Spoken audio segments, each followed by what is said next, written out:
You ever get pulled over and realize, this has nothing to do with driving? Yeah, that kind of stop where the decision's already been made before a single word leaves your mouth, where you can feel it in the air, thick, uncomfortable, like something's about to go wrong no matter what you say. That's exactly where this starts. Late afternoon sun, hanging low traffic, moving like it always does, nothing special about the day except for one thing. A white Lamborghini Urus sliding through the boulevard like it belongs there, clean, quiet power. The kind of car people glance at without even realizing they're staring. And behind the wheel is Marcus Reed, just heading home after a long day, still in a tailored jacket, hands relaxed on the wheel, mind probably somewhere else.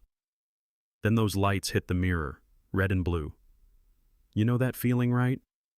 Your stomach drops just a little even if you didn't do anything.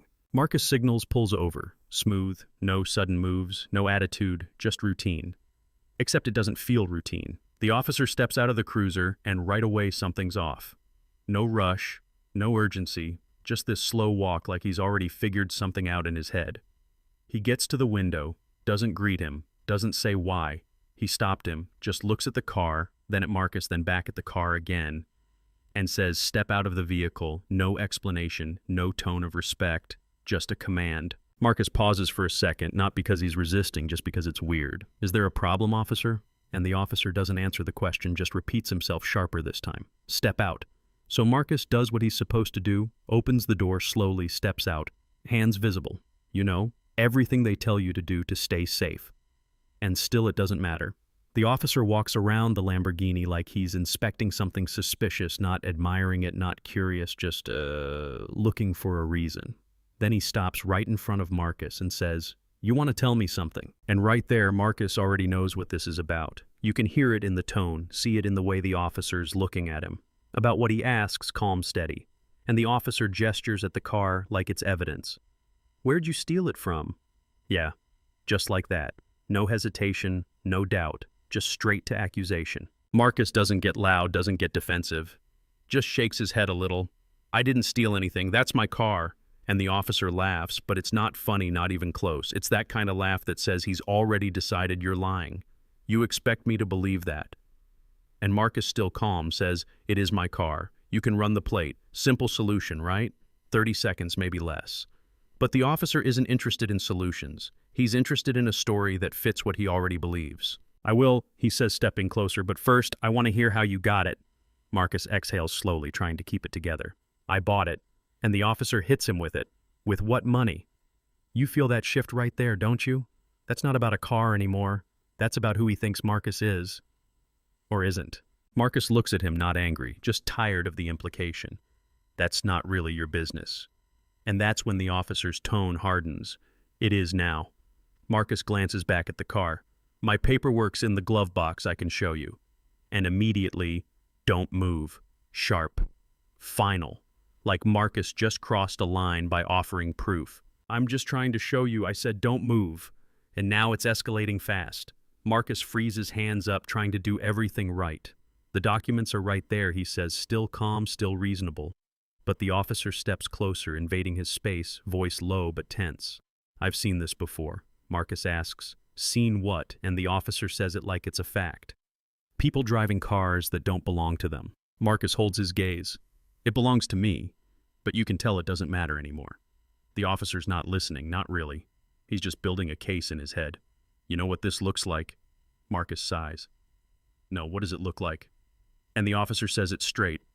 "It looks like a stolen vehicle." Marcus shakes his head slowly. "Or it looks like you're wrong." And maybe that's the moment things really break, because now the officer's ego is involved. He reaches for his belt and pulls out a taser. Bright yellow, loud presence, no going back from that. Hands where I can see them. Marcus raises them a little higher. "They are. Don't reach for anything. I'm not." The taser comes up pointed right at his chest. "Last chance." And Marcus, still calm, still trying, says, "You're making a mistake." The officer answers, "I don't think so." Marcus glances back at the car for half a second. Just instinct, just thinking about the paperwork. And the officer shouts, "He's reaching," and fires. Yeah. Just like that.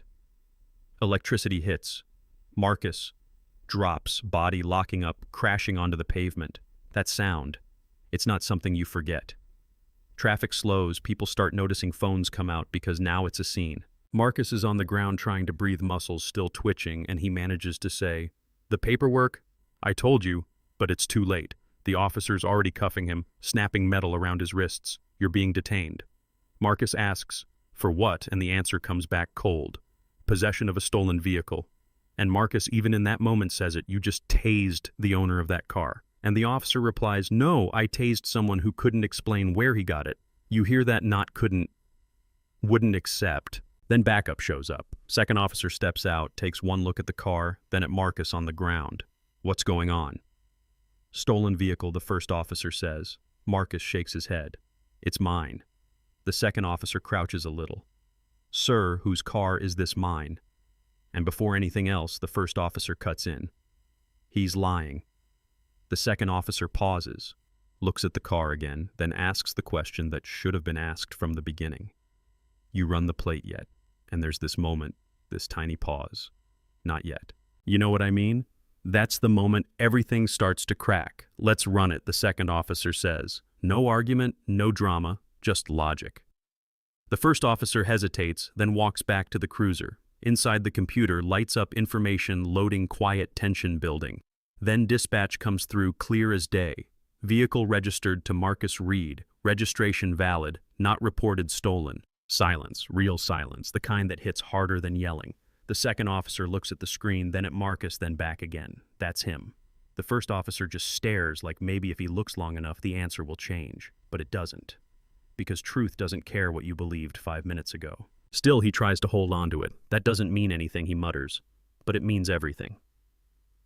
The second officer walks over to the Lamborghini, opens the door, checks the glove box, and there it is. Registration, insurance, purchase agreement, name Marcus Reed. Price nearly $500,000 paid in full.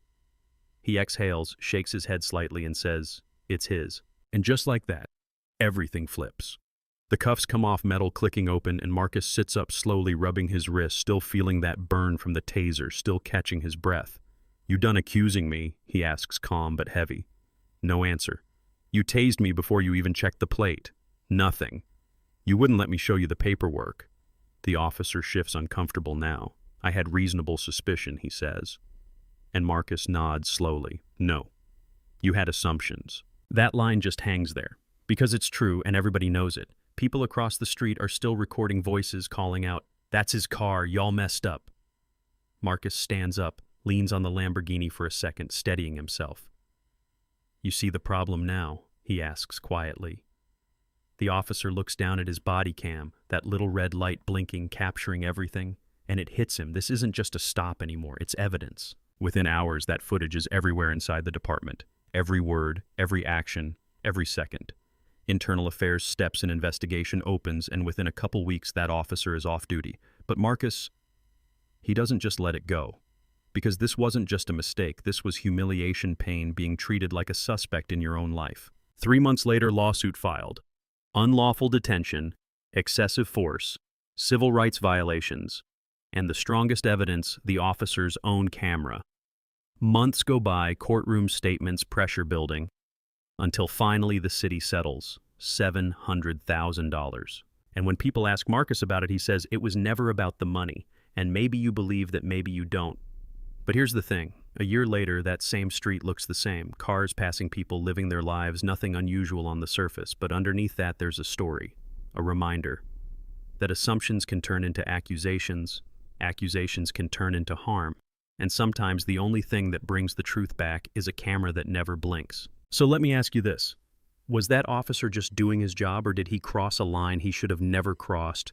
And be honest with yourself, because your answer probably says more about how you see the world than you think. Drop your thoughts in the comments. I want to hear where you stand. And if you've ever seen something like this happen, yeah, go ahead and share that too.